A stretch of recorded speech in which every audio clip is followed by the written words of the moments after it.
সম্প্রতি Bangladesh cricket team 293 রানের টার্গেটে সোজা 93 রান নিয়ে অল উইকেট হয়েছে, মানে তারা ম্যাচটা হেরেছে এবং হোয়াইট ওয়াশ হয়ে এসেছে। সেই ক্ষেত্রে তারা যখন এয়ারপোর্ট থেকে ফিরতেছিল সেই সময়টাতে কিন্তু কিছু পাবলিক বা আমাদের মতো সাধারণ যারা ক্রিকেট প্রেমী আছেন তারা কিন্তু তাদেরকে এয়ারপোর্টে হেনস্থা করার যে অভিযোগটা উঠেছে বিভিন্ন সংবাদ মাধ্যম যেটা করছে তাদের নিয়ে একটু কিছু কথা বলবো এবং আগে ভিডিওটা দেখি কি হয়েছিল ঘটনাটা।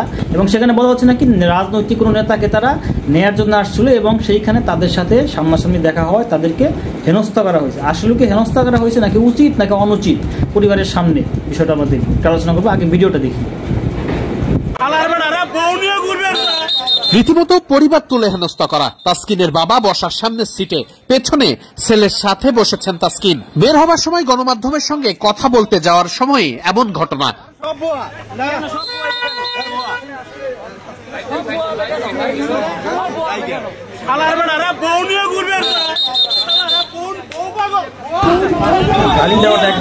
এমন অস্বাভাবিক আচরণ কি কোনো ক্রিকেট ভক্ত করতে পারেন? নাইম শেখের গাড়ির উপরে তো রীতিমতো উঠে যাওয়ার জোগাড়।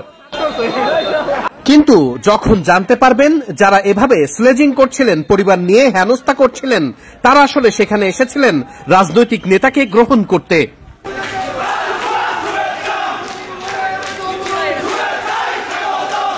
লাল গোলাপের শুভেচ্ছা, শুভেচ্ছা স্বাগতম, এই স্লোগানগুলো দেওয়া হচ্ছিল একজন রাজনৈতিক নেতার জন্য যিনি এসেছেন বিমানবন্দরে, আর তাকে শুভেচ্ছা জানাতেই বিমানবন্দরে এত মানুষের ভিড়। আর ঠিক সে সময়ে তারা জানতে পারেন বিমানবন্দরে আসছেন বাংলাদেশ দল, আর সেটা জানতে পেরেই সুযোগ বুঝেই বাংলাদেশ দলের উপর চড়াও হওয়া।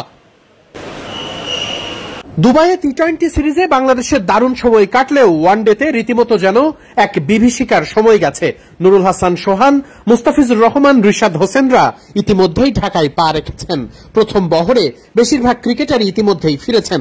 বিমানবন্দরে এসে তারা যখন বাড়ির পথে ধরেছেন তখন বিমানবন্দরে এক অপ্রীতিকর পরিস্থিতির মুখোমুখি হতে হয়েছে তাদের। তাসকিন আহমেদ, মুস্তাফিজুর রহমানরা বাংলাদেশ দলকে প্রতিনিধিত্ব করেন, সেখানে তাদের যে সম্মানের জায়গাটা রয়েছে সেটা কতটুকু দেখাতে পারছে বাংলাদেশের মানুষ।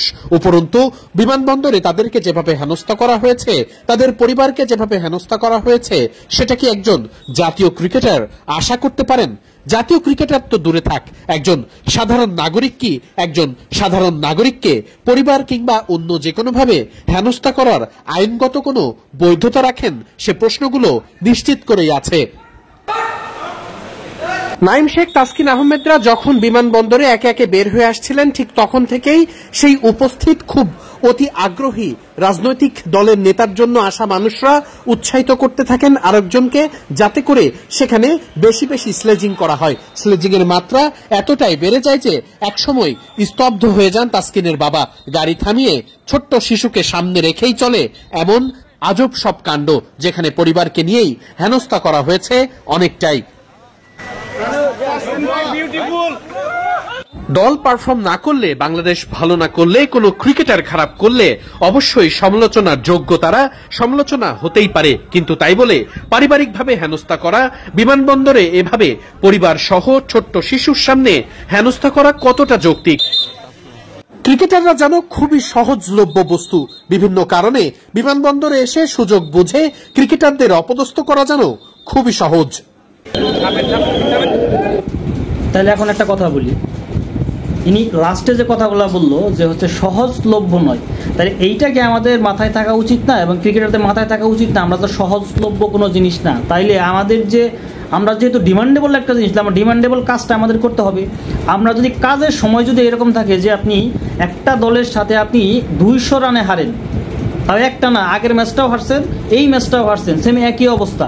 আপনাদের যে পরিমাণ বেতন কাঠামো যেভাবে দেওয়া হচ্ছে, আপনারা তার মধ্যে তার যে আংশিক যে বিষয়টা আছে ওইটা কি আপনারা কি পরিপূর্ণ করতেছেন? আমাদের ট্যাক্সের টাকাই কিন্তু আপনাদের বেতন দেওয়া হচ্ছে।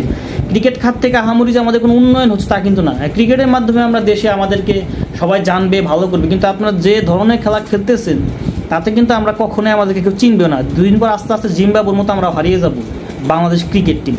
এখন পরিবারের সামনে হেনস্থা, আপনার এটা অবশ্যই জানা ছিল যে আমরা যে কাজটা করে আসছি আফগানিস্তানের সাথে হাইরা এবং গত ম্যাচগুলো হাইরা যা করে আসছি, তাতে বাংলাদেশ এয়ারপোর্টে গেলে আমাদের অথবা বের হতে গেলে আমাদের কি সমস্যার সম্মুখীন হতে পারে, সেই যে পরিবারটাকে আপনি আগে পাঠিয়ে দিতেন। এখন একটা সমস্যা থাকলে, আমার একটা ফ্যামিলি বা কারো একটা ফ্যামিলি সমস্যা থাকলে তার পরিবারকে সেপারেট করে আগে পাঠিয়ে দেন, যাও আমাদের এখানে কোনো কোনো কথাবার্তা হতে পারে অথবা সংবাদ সম্মেলনও হতে পারে, সেটা স্বাভাবিক। তাহলে আপনি তাদেরকে নিয়ে কেন যাচ্ছেন? আর বাচ্চাদের সামনে এটা ঠিক যে বাচ্চাদের সামনে কাউকে হেনস্থা করা উচিত না, তার গার্জিয়ানকে। তাহলে আপনি জানেন যে পরিস্থিতিটা এইরকম, তাহলে আপনি কেন সেখানে বাচ্চা নিয়ে গেছেন? আর আপনারা যে দেশের জন্য উন্নয়ন করে আসছেন তা কিন্তু না, আর আপনারা একটা ম্যাচ হারছেন তা কিন্তু না। আপনার T20 ম্যাচগুলোও তো মোটামুটি একদম যায় অবস্থায় আসছে। তাহলে সেই প্রেক্ষাপটে পাবলিকের রিয়াকশন তো থাকবেই। আমরা বাঙালি, আমরা ক্রিকেট ভক্ত যারা আছি বা ক্রিকেট যারা পছন্দ করে, যারা পছন্দ নাও করে, সেও যদি এই জিনিসটা শুনে সেও কিন্তু রাগারাগি করেছে। সেই দিক থেকে আপনারা যেটা করতেছে, আপনাদের বেতন কিন্তু কম না, বেতন যে কম যাচ্ছে তা কিন্তু না। আপনাদের যে পরিমাণ ফ্যাসিলিটি আপনারা পান, সেই পরিমাণ ফ্যাসিলিটি যদি একটা মহিলা ক্রিকেট টিমকে দেওয়া হয়, সেই একটা ফুটবলারকে দেওয়া হয়, ক্রিকেট অন্যান্য যে খেলাগুলো ওইগুলোর মধ্যে দেওয়া হয়, তাহলে আপনাদের দেশে তারা ভালো করবে। আপনারা কি খেলতেছেন? আর আপনাদের সাথে কম ডিমান্ডে খেলতেছে যে বাংলাদেশ ক্রিকেট মহিলা টিম, তারা কি খেলতেছে? ফুটবল মহিলা টিম ভালো খেলতেছে, পুরুষ ফুটবল টিম আপনাদের সাথে অনেক বেটার খেলতেছে। তাহলে আপনারা কি করতেছেন? আপনাদের ট্রেনিং কোনো কিছু কম হচ্ছে?